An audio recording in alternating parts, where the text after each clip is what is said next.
अज्ञानतिमिरान्धस्य ज्ञानाञ्जनशलाकया चक्षुरुन्मीलितं येन तस्मै श्रीगुरुवे नमः। तस्मै श्रीगुरुवे नमः। तस्मै श्रीगुरुवे नमः।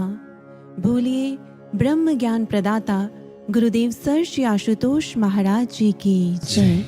सियावर रामचंद्र भगवान की जय। सत्य सनातन धर्म की जय। गुरु भक्तों, भारतीय संस्कृति की बहुमूल्य निधि है उपनिषद। इन उपनिषदों के मध्य हमारे अध्यात्म का विशुद्ध ज्ञान निहित है और इन्हीं में से एक है बृहद आरण्यक उपनिषद। इसके मध्य मंत्र आता है, अस्तो मां सद्गमया तमसो मां ज्योतिर्गमया मृत्युर्मां अमृतम गमया। इस मंत्र में प्रार्थना की गई है कि हमें असत्य मृत्यु अज्ञान से सत्य ज्ञान अमृत की ओर ले चलो। यदि हम ध्यान दें तो ये शब्द एक सत्य को प्रकट करते हैं, और वह सत्य क्या है कि सृष्टि में जीवात्मा पर दो शक्तियां हैं जो सदैव कार्यरत रहती है। एक जो उसे अज्ञान असत्य की ओर खींचने वाली है, और दूसरी जो उसे सत्य ज्ञान के साम्राज्य में ले जाने का सामर्थ्य रखती है। महर्षि अरविंद ने इन्हीं शक्तियों को कॉस्मिक एनर्जी और एंटी कॉस्मिक एनर्जी कहा है। Cosmic energy is the life force that is existent everywhere. सर्वव्यापी ब्रह्मांडीय ऊर्जा जो चेतना के विकास के लिए आवश्यक है। इस संसार में, विश्व में, इस ब्रह्मांड में हम जहां कहीं भी जीवन को देखते हैं, विकास को देखते हैं, वह इसी शक्ति से है।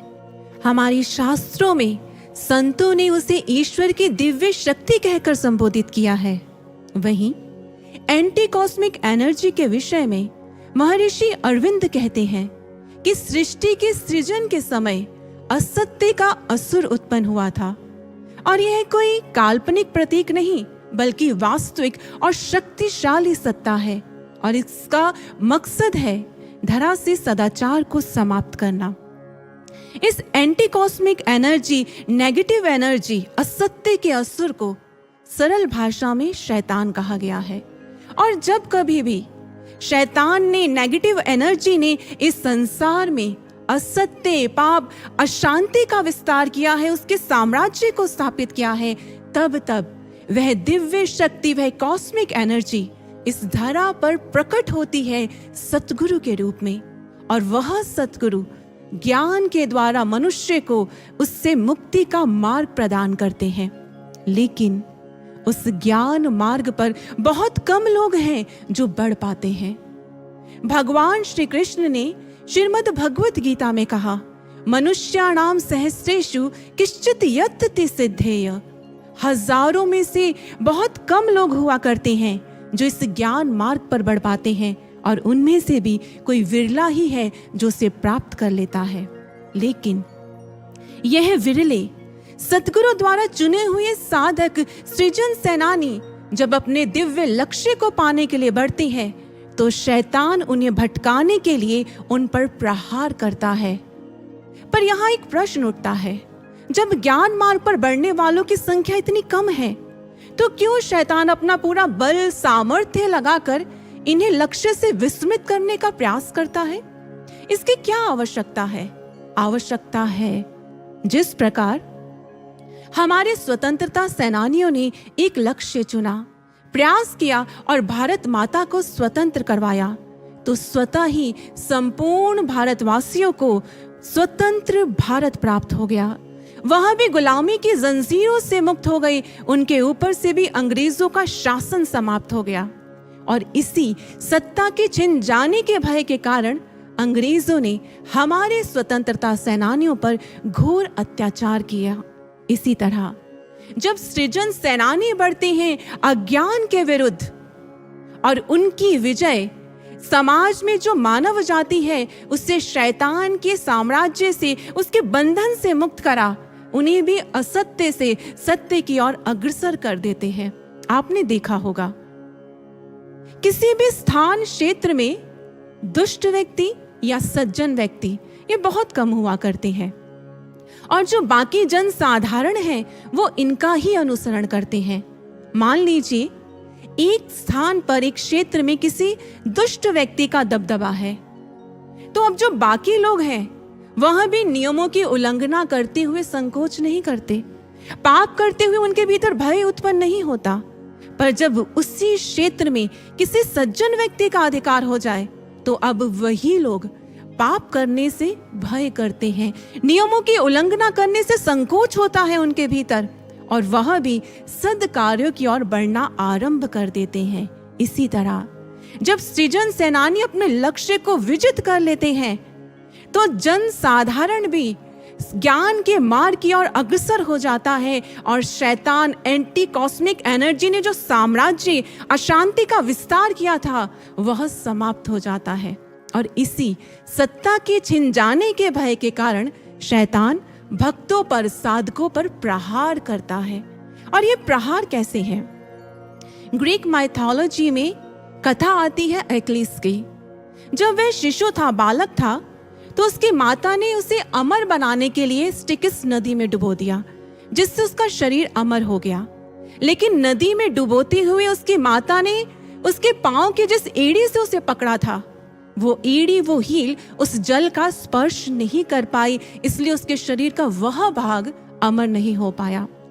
एक्लिस एक बहुत बड़ा योद्धा बना, उसने बहुत से युद्धों को जीता, लेकिन ट्रोजन वॉर में उसके शत्रु ने उसकी उसी कमजोर पक्ष, उसी हील एड़ी पर प्रहार किया और उसकी मृत्यु हो गई। और आज भी किसी व्यक्ति, वस्तु के कमजोर पक्ष को एक्लिस हील कहकर संबोधित किया जाता है। शैतान, नकारात्मक शक्तियां भी साधक की एक्लिस हील अर्थात उसकी कमजोरियों पर प्रहार करती है। भक्तों, यूं तो एक साधक में ऐसे बहुत से दोष, बहुत सी कमियां हुआ करती हैं जो इस मार्ग पर उसकी गति को बाधित करती है। लेकिन 3 ऐसे पक्ष हैं, 3 ऐसे दोष, ऐसी कमियां हैं जिस पर नकारात्मक शक्तियां विशेष रूप से प्रहार करती है, और जिसमें से एक है साधक की पवित्रता, मर्यादा पर काम वासना का प्रहार। और यदि साधक इससे प्रभावित होकर अपनी मर्यादा की उल्लंघना कर दे या अपवित्रता की ओर बढ़ जाए तो उसका पतन निश्चित है। योगानंद परमहंस जी अपनी ऑटोबायोग्राफी में एक घटना का वर्णन करते हैं। जिस समय वह युक्तेश्वर गिरी जी के आश्रम में शिष्य के रूप में रहा करते थे, और उस समय उनका नाम मुकुंद था। वह लिखते हैं कि हमारे आश्रम में कुमार नाम का एक युवा आया जो तीक्ष्ण बुद्धि का स्वामी था, लेकिन अपनी उसी बुद्धि से वह आश्रम के नियमों में त्रुटियां निकालता, कमियां निकालता, दोष निकालता। और एक बार उन्हीं नियमों की उल्लंघना कर वह आश्रम छोड़कर चला गया। जब कुछ दिनों बाद वह आश्रम में लौटा तो सभी देख पा रहे थे उसमें एक अप्रिय परिवर्तन था। उसके चेहरे का तेज विलुप्त हो चुका था और सामने खड़ा था एक साधारण सा युवा जो बुरी आदतों में फंस चुका था। उस समय युक्तेश्वर गिरी जी ने मुकुंद को अपने पास बुलाया और कहा, मुकुंद, तुम कुमार को कल ही आश्रम छोड़कर चले जाने के लिए कह देना, क्योंकि अब वह आश्रम में रहने के योग्य नहीं है।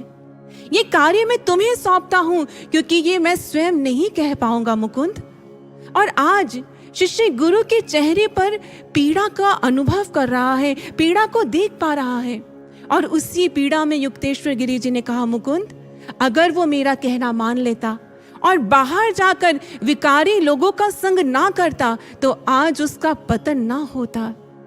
साधकों, हो सकता है इस संसार में मलिन चरित्र से आप कुछ प्राप्त कर भी लें, लेकिन अध्यात्म में यह संभव नहीं है, क्योंकि अपवित्रता के आसन पर अध्यात्म कभी भी प्रतिष्ठित नहीं हुआ करता। और इसीलिए गुरुदेव सर श्री आशुतोष महाराज जी ने अपने स्पष्ट शब्दों में कहा है, चरित्र सर्वोपरि है। हम आपके हर अपराध को क्षमा कर सकते हैं, लेकिन चरित्र हनन का अपराध अक्षम्य है। यहां हमें एक तथ्य को समझना होगा। निसंदेह ब्रह्म ज्ञान विकारों पर, मन पर विजय पाने का एक सटीक मार्ग है, लेकिन जब तक हम उस स्तर को पा नहीं लेते, उस स्तर पर नहीं पहुंच जाते जहां हम इस ब्रह्म ज्ञान को पूर्ण रूपेण फलीभूत कर ले, तब तक हमें अमर्यादा अपवित्रता से एक दूरी बनानी होती है। इसे एक उदाहरण से समझते हैं। मान लीजिए किसी व्यक्ति को असाध्य रोग हो जाए, उसे औषधि भी मिल जाए, लेकिन डॉक्टर उस दवाई औषधि को देते हुए उस व्यक्ति को कुछ परहेज बताता है।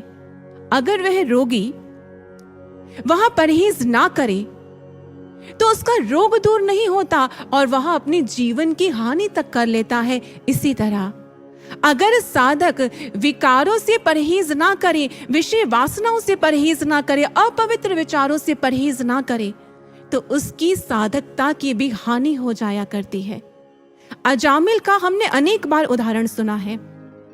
अजामिल के गुरु जानते थे कि वह अभी इस मार्ग पर अपरिपक्व है, अभी दृढ़ नहीं हो पाया।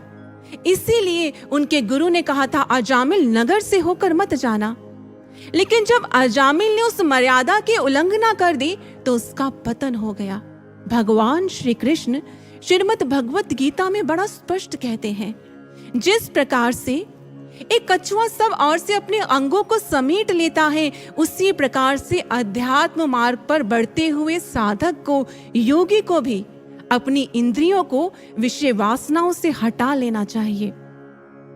और इस प्रक्रिया को, इस गुण को संयम कहा है हमारे संतों ने। इसे एक छोटे से उदाहरण से समझते चलते हैं। आपने देखा होगा कि कई बार नदी में जल का स्तर इतना बढ़ जाता है कि वह जल बाढ़ का रूप ले लेता है और विनाश करता है। लेकिन जब उसी नदी पर एक सुदृढ़ बांध बंधा हो तो वह जल जो विध्वंस करने वाला था, अब वही जल विकास में, सृजन में उपयोगी हो जाता है। ऐसे ही जब साधक संयम के दृढ़ बांध को बांध लेता है, तब विकारों का वह वेग जो उसका पतन कर देने वाला है, वही ऊर्जा उसे आध्यात्मिक उन्नति, आध्यात्मिक समृद्धि प्रदान करती है। लेकिन यहाँ को बुद्धि, यहाँ को तर्क रख देती है कि अपनी इंद्रियों को इस प्रकार से संयमित करना, यह तो हठयोग हो गया, यह तो नियमों के विरुद्ध है, ये प्रकृति के विरुद्ध है। अपनी इंद्रियों को नियंत्रित कर लेना इस प्रकार से नहीं। इसे एक और उदाहरण से समझते चलते हैं।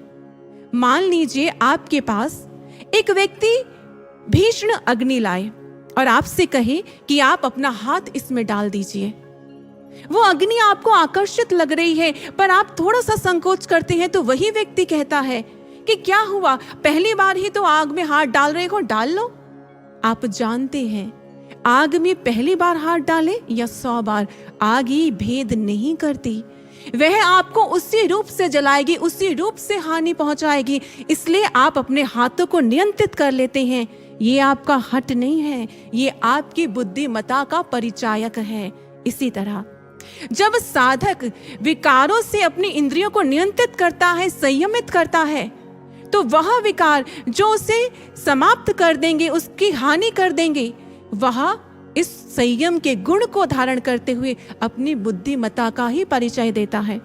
और ये संयम का गुण भक्तों प्रकृति के विरुद्ध नहीं है, क्योंकि प्रकृति का प्रथम नियम है जीवन का रक्षण करना। और साधक इस संयम के गुण को धारण करके अपनी साधकता का संरक्षण करता है, अपनी साधकता का रक्षण करता है। गुरुदेव सर श्री आशुतोष महाराज जी ने हम सभी साधकों को समझाया है कि निसंदेह हमारा मन कमजोर है, इसलिए जिन परिस्थितियों में हम भूल कर सकते हैं, उन परिस्थितियों से सदैव अपने आप को दूर रखें। यदि अकस्मात वो परिस्थितियां बन जाएं, तो स्वयं को वहां से हटा लें। हमेशा शुभ और पवित्र विचारों का ही संग करना है, क्योंकि आपको ऐसा शिष्य, ऐसा साधक बनना है कि आने वाला समाज चरित्र के रूप में, श्रेष्ठ व्यक्तित्व के रूप में आपके जीवन से प्रेरणा ले। इसलिए गुरु भक्तों, अगर हम शैतान के इस काम वासना प्रहार से बचना चाहते हैं, तो हमें हर उस व्यक्ति, वस्तु, परिस्थिति और विचार का त्याग करना होगा जो हमें अपवित्रता, मलिनता के दलदल में खींच लेने वाला है। शैतान के इस प्रहार से बचने के लिए हमें संयम के गुण को धारण करना होगा। अब चलते हैं दूसरे पक्ष की ओर, दूसरे दोष की ओर साधक के। एक बार योगानंद परमहंस जी अपने शिष्यों के साथ बैठे थे और अकस्मात ही उन्होंने प्रश्न कर दिया कि वह कौन सी चीज शक्ति है जो पृथ्वी को उसके परिक्रमा पथ से भटकने से रोक लेती है। एक नवयुवक वहां बैठा था। उस शिष्य ने उत्तर देते हुए कहा, गुरुदेव, यह सूर्य की सेंट्रिपिटल फोर्स, केंद्राभिमुखी शक्ति है जो पृथ्वी को अपनी ओर खींचती है और उसे बाहरी अंतरिक्ष में विलुप्त हो जाने से बचा लेती है। योगानंद जी ने पुनः प्रश्न कर दिया, तो वो कौन सी वस्तु है, वो कौन सी चीज, कौन सी शक्ति है जो पृथ्वी को पूरी तरह से सूर्य में मिल जाने नहीं देती, उसकी ओर खिंच जाने नहीं देती? उससे शिष्य ने पुनः उत्तर दिया, गुरुदेव, यह पृथ्वी की सेंट्रल फ्यूगल फोर्स अब केंद्रीय शक्ति है जो सूर्य से एक निश्चित दूरी बनाकर रखती है। गुरुदेव ने यह सुना, मुस्कुराकर उस शिष्य को देखा और उस विषय को वही छोड़ दिया। गुरुदेव ने तो विषय को छोड़ दिया, लेकिन साधक जानता है, शिष्य जानता है, गुरु का कोई भी वक्तव्य, वचन ऐसे ही नहीं हुआ करता। अवश्य गुरुदेव उसे कुछ संकेत दे रहे हैं। उसने बड़ा मंथन किया, बड़ा विचार किया, पर वह उस रहस्य को खोज नहीं पाया और तब वह ध्यान की अवस्था में उतर गया और तब उसके समक्ष यह रहस्य प्रकट हुआ। वह जान गया कि गुरु का प्रेम जो उस आकर्षण की तरह है जो शिष्य को अपनी ओर खींचता है, और गुरु का यह प्रेम, गुरु का आकर्षण ही सूर्य का प्रतीक है। और अहंकारी शिष्य जो गुरु से दूरी बनाकर रखता है वह पृथ्वी का प्रतीक है। जी हाँ भक्तों, अहंकार यह है साधक का दूसरा दोष, दूसरी कमी, जिस पर शैतान प्रहार कर उसे मार्ग से भटकाता है। अहंकार के विषय में दिव्य धाम के मंच से गुरुदेव सर श्री आशुतोष महाराज जी ने अपने विचारों को एक बार व्यक्त किया था और गुरुदेव ने बताया था कि संसार में मनुष्य के भीतर कई प्रकार के अहम मद हुआ करते हैं। किसी को अपने धन का अहंकार हुआ करता है, किसी को अपने ज्ञान का, विद्या का अहंकार होता है, किसी को जाति का, तो किसी को अपने गुणों का अहंकार हुआ करता है। अनेक प्रकार के अहंकार हैं, लेकिन ये अहंकार कैसा भी क्यों ना हो, किस भी रूप में क्यों ना हो, यह व्यक्ति का नाश कर देने वाला है, व्यक्ति का विनाश कर देने वाला है। इसीलिए हमें यह समझने की आवश्यकता है, यह जानने की आवश्यकता है कि यह अहंकार उत्पन्न क्यों होता है। और उस समय गुरुदेव ने इस कठिन तथ्य को बड़े सरल उदाहरण से समझाया। गुरुदेव ने बताया, जैसे अंधकार में, अंधेरे में आप रस्सी को कभी सांप समझ लेते हैं तो कभी फूलों का हार। जहां सर्प का भ्रम आपके भीतर भय को उत्पन्न करता है, वही फूलों का हार आसक्ति को, और ये दोनों ही असत्य है, भ्रम है। इसी तरह जीवन में कुछ परिस्थितियों से हम भयभीत हो जाते हैं और कुछ परिस्थितियों से हम गर्व में फूल जाते हैं, और यह दोनों ही अहंकार, अज्ञान का प्रतीक है। यूं तो अहंकार बहुत विस्तृत विषय है, लेकिन इस मार्ग पर बढ़ते हुए यदि हम अपने भीतर इस रोग को, दोष को जानना चाहते हैं तो एक बड़ा सरल सा मार्ग है। इस मार्ग पर, भक्ति के मार्ग पर बढ़ते हुए जब कभी भी विपरीत परिस्थितियां मिलने पर, मन के प्रतिकूल होने पर आप अपमान का अनुभव करें, और जब कभी मन के अनुकूल होने पर आपकी प्रिय परिस्थितियां आपके समक्ष आए तो आप सम्मान का अनुभव करें, तो आप समझ लीजिएगा ये अहम का रोग, यह अहम का दोष हमारे भीतर है। जो व्यक्ति जितना अधिक अहंकारी होता है, जितना अधिक अभिमानी होता है, वह सम्मान और अपमान से उतना ही अधिक प्रभावित होता है। और ये वो दोष है जिसमें साधक खुद ही ज्ञान मार्ग को छोड़कर चला भी जाता है, इस मार्ग से स्वयं ही दूर हट जाता है। एक बार आश्रम में दो सेवादार भाइयों को एक सेवा कार्य दिया गया। दोनों का स्वभाव भिन्न था, इसलिए उस कार्य को करते हुए उनमें कुछ मतभेद हुआ और एक बार किसी बात को लेकर झगड़ा हो गया। तब उसमें से एक सेवादार भाई गुरु महाराज जी के पास आए और कहने लगे, महाराज जी, अब मैं ये सेवा नहीं कर सकता, मुझसे यह कार्य नहीं हो पाएगा, और मैं यह भी कहना चाहता हूं कि मैं हमेशा देखता हूं मेरे साथ ऐसा ही होता है। मैं आश्रम को छोड़कर जाना चाहता हूं, मैं यहां से जाना चाहता हूं।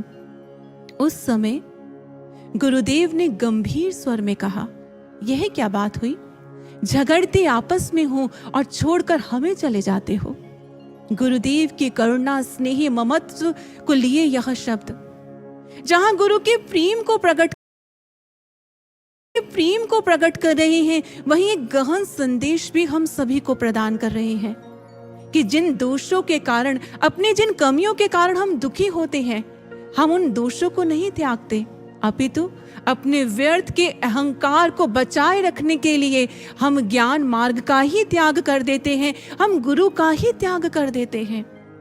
और अगर इससे बचना चाहते हैं, इस अहम रूपी असुर से बचना चाहते हैं, दोष से बचना चाहते हैं, तो मार्ग क्या है? जिस समय श्री राम और रावण का युद्ध हो रहा था, उस समय रावण की ओर से कुंभकर्ण युद्ध करने के लिए आया। और जिस समय कुंभकर्ण युद्ध भूमि में उपस्थित हो रहा है, तो गोस्वामी तुलसीदास जी रामचरितमानस में रचित कर देते हैं, कुंभकर्ण दुर्मत रन रंगा, चला दुर्ग तजी सैन ना संगा। कुंभकर्ण इतनी बड़ी वानर सेना से युद्ध करने के लिए अकेला आया है, चला दुर्ग तजी सैन ना संगा।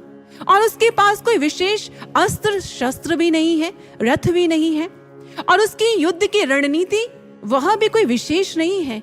जो सामने आ रहा है उसे आहत करता जा रहा है। यद्यपि कुंभकर्ण के पास कोई विशेष रणनीति नहीं दिखाई देती, लेकिन कुंभकर्ण जब युद्ध भूमि में उपस्थित हुआ तो प्रथम चरण में उसने महाबली हनुमान, नल, नील, सुग्रीव अनेक वानर योद्धाओं को परास्त कर दिया, उन्हें आहत कर दिया, उन्हें अपने प्रहार से मूर्छित कर दिया।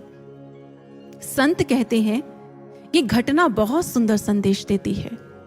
वानर कौन है? देवता, जिन्होंने प्रभु कार्य को सिद्ध करने के लिए वानर के रूप में जन्म लिया है। देवता सुर अर्थात सद्गुण। और कुंभकर्ण कौन है? अहंकार, दुर्मद। संतों ने समझाया कि आप सद्गुणों के कितने भी समूह को एकत्र कर लीजिए, उन सभी को समाप्त करने के लिए, परास्त करने के लिए एक अहंकार ही पर्याप्त है। और इससे बचना है तो साधक को क्या करना होगा? शिष्य को क्या करना होगा? तो कहा वही जो सुग्रीव जी ने किया। जिस समय कुंभकर्ण ने सुग्रीव पर प्रहार किया, उन्हें मूर्छित कर दिया, तो अपनी बगल में दबा लिया। और जैसे ही सुग्रीव जी की मूर्छा छूटी तो वह एक कार्य करते हैं जिसका वर्णन तुलसीदास जी ने रामचरितमानस में किया है। निबुकी गयऊ ते ही मृतक प्रतीति। सुग्रीव जी जीते जी मृत के समान हो गए। अर्थात जो जीते जी मरने का गुण सीख लेता है वह अहंकार से सहज ही मुक्त हो जाया करता है। और यह जीते जी मरने का गुण क्या है? समर्पण। स्वामी विवेकानंद कहते हैं कि शिष्य को, साधक को अपने हृदय के भीतर से, अपने अंतःकरण से अहंकार रूपी शैतान को निकाल फेंकना चाहिए। और इसके लिए मात्र समर्पण ही एक मार्ग है। भक्तों, ये अहंकार और समर्पण क्या है, इसे एक विचार से समझने का प्रयास करते हैं। अहंकार अज्ञान है। यह अज्ञान कि मैं करने वाला हूं, मेरा बल, मेरा सामर्थ्य, मेरा गुण है जो किसी कार्य को सिद्ध करता है। जब ये अज्ञान साधक को होता है तो यही अहंकार का रूप लेता है। और समर्पण क्या है? समर्पण है ज्ञान। यह जान लेना कि जो शक्ति, जो बल, जो सामर्थ्य मेरे भीतर है, वो ऊर्जा, वो शक्ति मात्र मेरे गुरुदेव की है। और जब साधक इसका अनुभव कर लेता है, इसे जान लेता है, तो अपने मन, बुद्धि, विचारों को गुरु के श्री चरणों में अर्पित कर देता है। तब जैसा गुरु कहते हैं वैसा ही वह करता है। और जब यह समर्पण का गुण साधक अपने जीवन में धारण कर लेता है तो वह अहंकार के प्रहार से मुक्त हो जाता है। वह अहंकार के प्रहार से कभी प्रभावित नहीं होता। इसलिए गुरु भक्तों, इस मार्ग पर बढ़ते हुए परिस्थितियां हमेशा परिवर्तित होती ही रहेंगी। कभी मन के अनुकूल होगा तो कभी मन के प्रतिकूल होगा। और इन अनुकूल और प्रतिकूल परिस्थितियों में अगर हम अपमान और सम्मान का अनुभव नहीं करना चाहते, अगर हम अपने अहम को मिटाना चाहते हैं, तो हमें समर्पण के गुण को धारण करना ही होगा। और जो साधक इस गुण को धारण कर लेते हैं, फिर वह शैतान के अहंकार रूपी प्रहार से बच जाया करते हैं, स्वयं का रक्षण कर लिया करते हैं। तीसरा दोष, एक बार शैतान ने अध्यात्म पथ पर बढ़ते हुए पथिकों को रोकने के लिए एक दुकान लगाई और उस पर सामान क्या रखा? अहंकार को बढ़ाने वाले दर्पण, दूसरों को छोटा हीन समझने वाले चश्मे, इस मार्ग पर अटकाने के लिए ईर्ष्या द्वेष के रोड़े पत्थर। एक व्यक्ति उस दुकान पर आया, उसने उनकी कीमत पूछी तो दुकानदार ने कहा, शैतान ने कहा, आप इसकी कीमत अभी मत चुकाइए, इन्हें घर ले जाएं, फिर किश्तों में चुकाते रहे। दूसरा व्यक्ति आया, उसने ध्यान से एक एक वस्तु को देखा, तभी उसकी नजर गई कोने में पड़ी हुई एक वस्तु पर। उसने उसके विषय में जानना चाहा तो उत्तर मिला कि यह मेरी सबसे प्रिय वस्तु है, इसका प्रयोग मैं सबसे अधिक करता हूं। व्यक्ति ने कहा, तो फिर आपने इसे बाकी वस्तुओं के साथ क्यों नहीं रखा? शैतान ने कहा, क्योंकि जो इसे जान जाएगा वो खुद को मुझसे बचा लेगा। ये सुनते ही आश्चर्य से उस व्यक्ति ने प्रश्न कर लिया, भला ये ऐसी कौन सी वस्तु है? शैतान ने कहा, संशय। भगवान श्री कृष्ण भी कहते हैं, संशय आत्मा विनश्यति, संशय विनाश कर देने वाली है। और यह है साधक का तीसरा दोष, तीसरी कमी, जिस पर शैतान प्रहार करता है।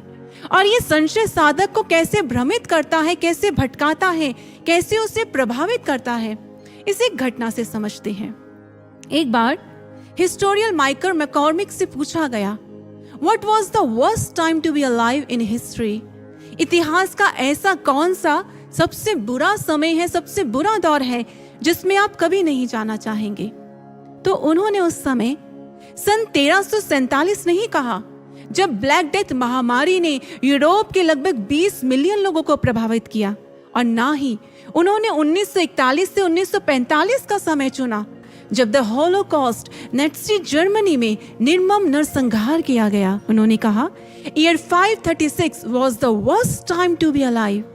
सन 536 वो समय है जिसमें मैं कभी भी नहीं जाना चाहूंगा। और ये वो समय था जब मिस्टीरियस फॉग, रहस्यमय कोहरे ने 18 महीनों तक यूरोप, मिडल ईस्ट और एशिया को अंधकार में डुबो दिया था।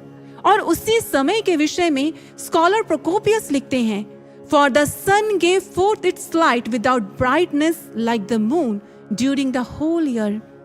सूर्य ने पूरे साल मात्र चंद्रमा की तरह अपना प्रकाश दिया।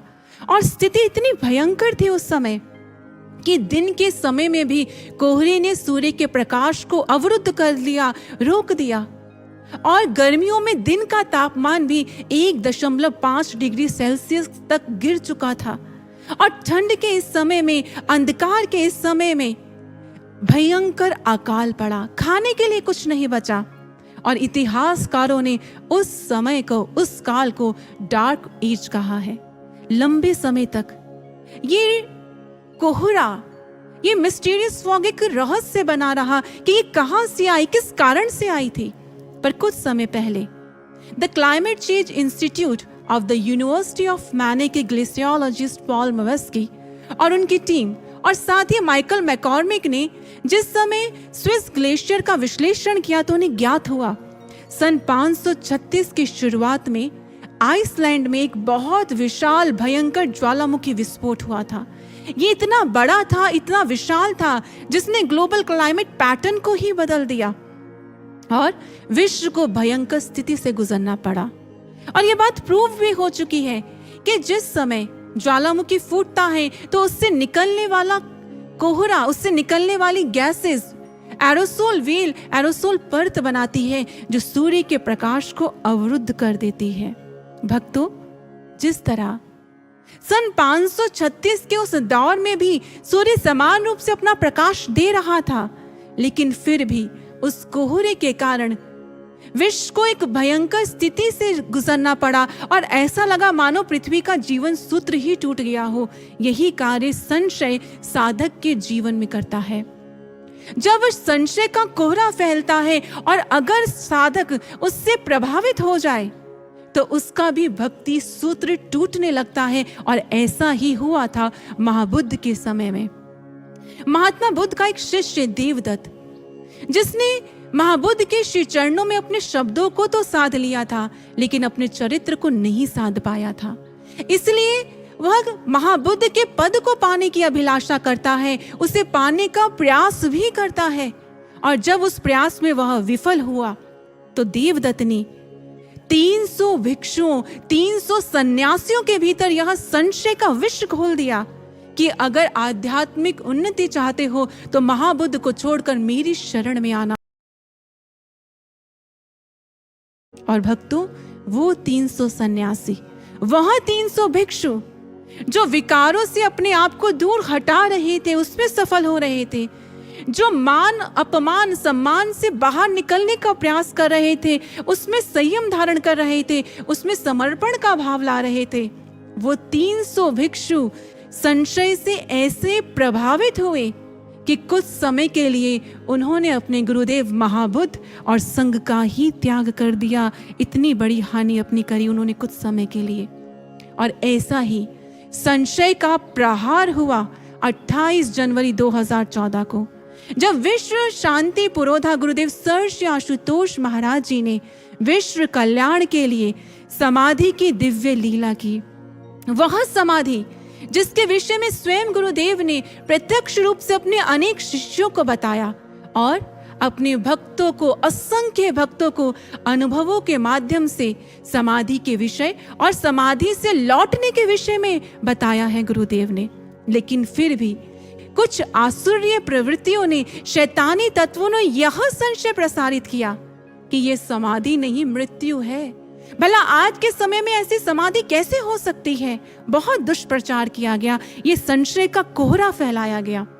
और जो साधक इस संशय से प्रभावित हो गए, वह इस समाधि काल में, जिसे स्वर्णिम समय कहा जाता है, जिसमें साधक थोड़ा सा भी प्रयास करके अधिक आध्यात्मिक समृद्धि को पा सकता है, वो साधक, वो शिष्य इस अवसर से चूक गए या चूक रहे हैं।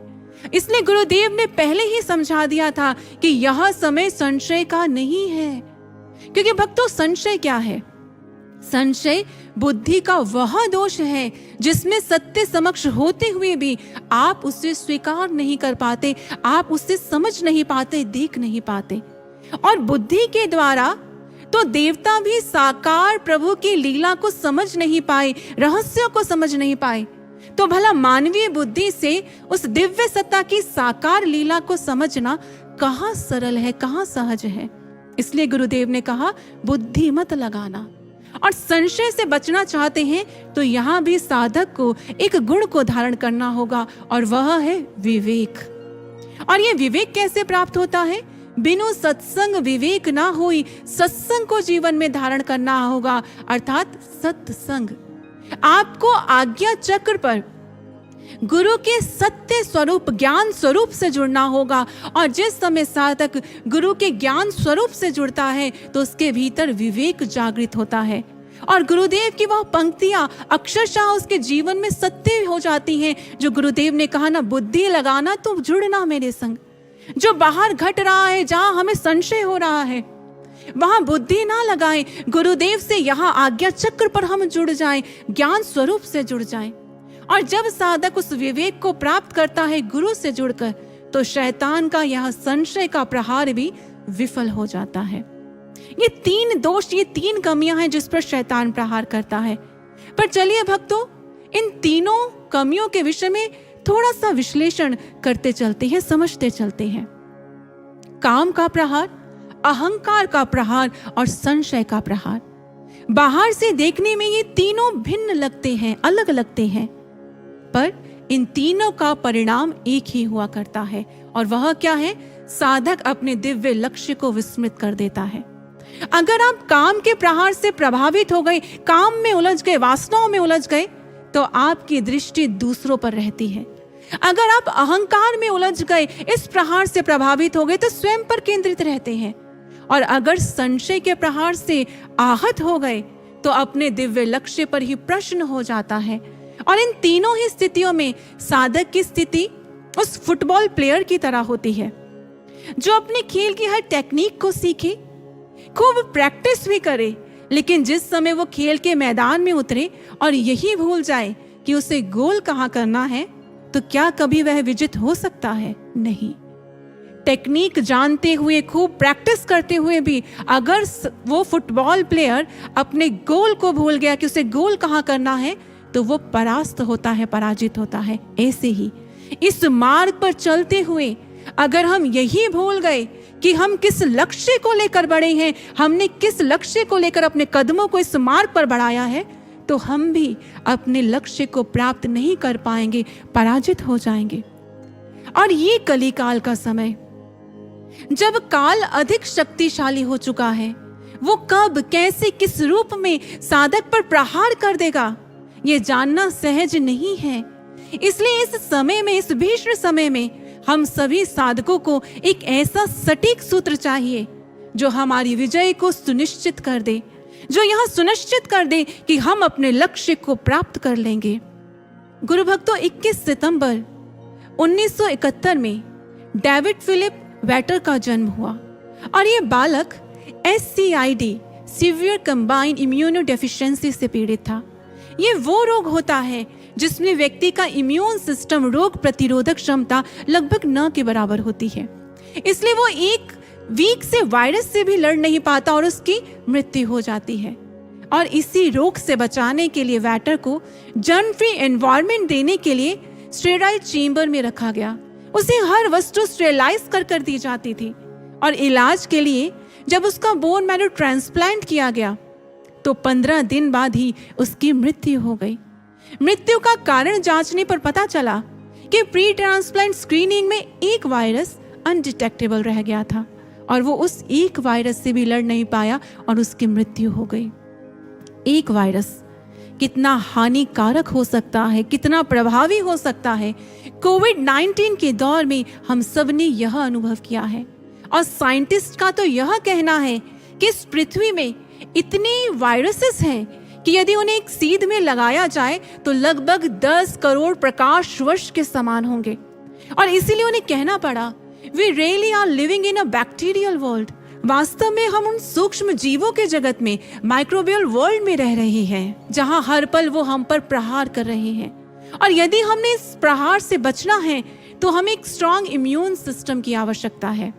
जैसे इस संसार में अपने तन को जीवित रखने के लिए हमें एक स्ट्रॉन्ग इम्यून सिस्टम की आवश्यकता है, उसी तरह काल के, शैतान के प्रहार से स्वयं को बचाने के लिए, अध्यात्म के जगत में अपनी साधकता के रक्षण के लिए हमें स्पिरिचुअल इम्यून सिस्टम की आवश्यकता है। और इसे हमारे शास्त्रों में ब्रह्म बल कहा गया है, ब्रह्म तेजो बलम बलम। और जिस समय एक पूर्ण सद्गुरु ब्रह्म ज्ञान द्वारा शिष्य के आज्ञा चक्र को जागृत करते हैं, तब शिष्य ज्ञान मार्ग पर बढ़ते हुए, इस ब्रह्म ज्ञान के मार्ग पर बढ़ते हुए ब्रह्म बल को अर्जित करता है। और यही है वह सटीक सूत्र जो शिष्य साधक की विजय को सुनिश्चित करता है। गुरु भक्तों, गुरुदेव सर श्री आशुतोष महाराज जी ने हम सभी ब्रह्म ज्ञानी साधकों को यह विजय सूत्र प्रदान किया है। और यदि इसे प्राप्त करके भी हम शैतान के प्रहार से प्रभावित हो रहे हैं तो कहीं ना कहीं चूक हमारी ही ओर से है। जैसे कोई निर्धन व्यक्ति सारा जीवन निर्धनता में व्यतीत कर दे और मृत्यु के बाद यह ज्ञात हो कि उसकी कुटिया के नीचे, झोपड़ी के नीचे खजाना था, तो सभी उस व्यक्ति को दुर्भागी, अभागी कहेंगे। लेकिन उस व्यक्ति को क्या कहेंगे जिसे पता है कि मेरे पास रत्नों के खादान हैं, फिर भी वह दुखी है? इस संसार के वह मनुष्य जिन्हें ब्रह्म ज्ञान प्राप्त नहीं हुआ, जिन्हें यह ज्ञात ही नहीं कि ईश्वर रूपी खजाना उनके भीतर है, वो भवसागर के दुखों को भोगने के लिए विवश हैं। लेकिन हम ब्रह्म ज्ञानी साधकों के भीतर गुरुदेव ने ईश्वर रूपी खजाने को प्रकट किया है और इस खजाने से हम लाभ ले पाए, हम अपने लक्ष्य को प्राप्त कर लिए। यह गुरुदेव की करुणा और कृपा ही है कि वो सदैव हमें प्रेरित करते हैं। इस समाधि काल में भी गुरुदेव अनुभवों के माध्यम से हमें समझाने का प्रयास करते हैं कि सतर्क होकर बढ़ो, बाहर जितनी नकारात्मक शक्तियां हैं उससे स्वयं का रक्षण करो। गुरुदेव ने समझाया, अभी तो बवंडर उठेंगे भयंकर, पथ में बढ़ेंगे अभी शूल कंकड़। समय अत्यंत भयंकर है, ऐसे अनेक अनुभव हैं जो यह संकेत दे रहे हैं। जिस प्रकार भोर से पहले रात्रि अधिक गहन हो जाया करती है, अधिक काली हो जाती है, उसी प्रकार भक्तों हम नवयुग के अति समीप हैं। इसलिए काल ने अपने प्रहार तीक्ष्ण कर दिए हैं। चाहे हम बाहरी संसार की बात करें या आध्यात्मिक संसार की, शैतान अपने प्रहारों को तीक्ष्ण कर चुका है। हर और अशांति, दुख का विस्तार कर रहा है। एक बार एक गुरु भाई जब साधना में बैठे तो अनुभव में गुरु महाराज जी ने उन्हें समझाया कि आज का समय वैसा ही समय काल है जैसा त्रेता में श्री राम और रावण के धर्म युद्ध के समय था, जैसा द्वापर में पांडवों और कौरवों के धर्म युद्ध के समय था। आज अडिगता से अपने शिष्य धर्म का निर्वाह करना होगा, तभी इन भीषण परिस्थितियों से पार पा सकते हैं, इनमें विजित हो सकते हैं। साधकों, जिस प्रकार श्री राम ने वानरों का चयन किया था, भगवान श्री कृष्ण ने पांडवों का चयन किया था, उसी प्रकार गुरुदेव सर श्री आशुतोष महाराज जी ने हम सभी का चयन किया है। और गुरु वह सर्वोच्च शक्ति हुआ करती है। यदि साधक उनका आश्रय ले ले, उनसे जुड़ जाए, तो इस संसार की कोई भी अन्य शक्ति साधक को परास्त नहीं कर सकती। और गुरु की दिव्यता को प्रकट करता ऐसा ही एक बड़ा सुंदर अनुभव है जो मैं आपके साथ साझा करना चाहूंगी। एक बार एक गुरु बहन के मन के भीतर कुछ लोगों की परिस्थिति को देखकर, मनस्थिति को देखकर एक प्रश्न हुआ कि महाराज जी, कैसे नकारात्मक शक्तियां किसी की बुद्धि को इतना प्रभावित कर देती हैं कि उन्हें कितना भी समझाया जाए वो क्यों समझ नहीं पाते। उस समय जब वह बहन साधना में बैठी तो उन्होंने अनुभव में एक दृश्य देखा। उन्होंने देखा कि शैतान है और वो अपने हाथ को सर के पास घुमाता है और तभी उसके सर के चारों ओर एक घेरा बन गया। उस घेरे में से किरणें निकलने लगी, रेस निकलने लगी। अब वो किरणें जिस भी व्यक्ति का स्पर्श करती, उस व्यक्ति के सर के चारों ओर भी वैसा ही घेरा बन जाता और उसका अपनी बुद्धि से कंट्रोल खत्म हो जाता। अब वो व्यक्ति वही सोचेगा, वही करेगा जो शैतान उससे करने को कहेगा। उस गुरु बहन ने तभी देखा कि वो किरणें उनकी ओर आने लगी। ये देखते ही वह गुरु बहन ओम श्री आशुतोषाय नमः का जाप करने लगी। इस मंत्र का जाप करते ही उन्होंने पाया कि वो किरणें उनका स्पर्श नहीं कर पाई। इस अनुभव के माध्यम से गुरु महाराज जी ने उन्हें समझाया, जो गुरु का ध्यान करेगा, जो गुरु में एकाग्र रहेगा, गुरु से जुड़कर रहेगा, फिर शैतान का प्रहार होने पर वह उससे बच जाएगा। लेकिन जो गुरु को छोड़कर किसी और का ध्यान, किसी और का चिंतन करेगा, किसी और से जुड़ेगा, फिर शैतान का प्रहार होने पर वह उससे बच नहीं पाएगा। गुरु से जुड़ना होगा, क्योंकि गुरु साक्षात परब्रह्म, गुरु ब्रह्म का साकार रूप हुआ करते हैं। जहां गुरु के ज्ञान स्वरूप का ध्यान साधक को ब्रह्म बल देता है, वहीं गुरु के साकार रूप का चिंतन, स्मरण, उनके नाम का जाप करना, यह भी शिष्य को, साधक को ब्रह्म बल से ही पोषित करता है। और गुरु भक्तों, जिस समय साधक इस ब्रह्म बल को अर्जित कर लेता है, तब गुरु की कृपा से वह अपने लक्ष्य को प्राप्त कर लेता है। एक बड़ा सुंदर उदाहरण है जो इस समीकरण को बड़ा सुंदर रूप से प्रकट करता है, स्पष्ट करता है। एक बार मां पार्वती पर विस्मरण के दैत्य अपस्मार ने प्रहार किया और उस प्रहार के कारण मां पार्वती सब कुछ विस्मृत करने लगी, सब कुछ भूलने लगी। और उस समय भी मां पार्वती उस विकट परिस्थिति में भी ध्यान में निमग्न हो भगवान शिव का स्मरण करती रही, भगवान शिव का चिंतन करती रही। और उस समय भगवान शिव आनंद तांडव करते हुए नटराज रूप में प्रकट हुए। पर एक बड़ी विचित्र घटना है, ये हमें सोचने पर विवश करती है कि जब मां पार्वती पर एक दैत्य ने प्रहार किया है, जिस कारण वे सब कुछ विस्मृत कर रही है, भूल रही है, अगर वे पूर्ण रूपेण से उससे प्रभावित हो जाएं, तो उनका तो अस्तित्व ही समाप्त हो जाएगा। तो यहाँ भगवान शिव को तो रौद्र रूप धारण करना चाहिए और अपनी क्रोधा अग्नि से उस दैत्य को भस्म कर देना चाहिए। फिर क्यों भगवान शिव आनंद तांडव कर रहे हैं? क्योंकि भगवान शिव प्रसन्न हैं मां पार्वती के प्रयास से, इस परिस्थिति में भी वह शिव के ध्यान में निमग्न हैं, इसलिए महादेव प्रसन्न हैं। इसीलिए आदि गुरु महादेव नटराज रूप में अपने चरण प्रहार द्वारा उस दैत्य का दमन करते हैं। यही घटना घटित होती है साधक के अंतर्घट में।